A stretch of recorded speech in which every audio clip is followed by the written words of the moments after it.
Адамдын акылы менен Кудай берген акылмандыктын айырмасы кандай? Айырмасы эмнеде? Адамдык акылы менен Кудай берген акылмандыктын айырмасы, ооба. Кудайдын сөзүндө акылмандыктын башталышы Кудайдан коркуу деген.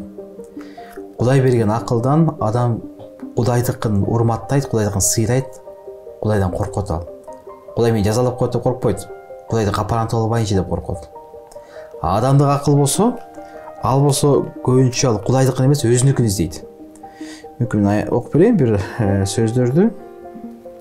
Жакыптын катында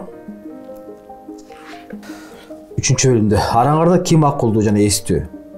Ал өзүнүн ошондой экендигин жакшы жүрүм туруму менен, акылдуу момундугу менен көрсөтсүн.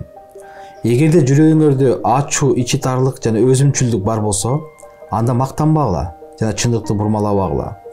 Бул асмандан келген акылмандык эмес, жердеги табигый шайтандан келген акылмандык.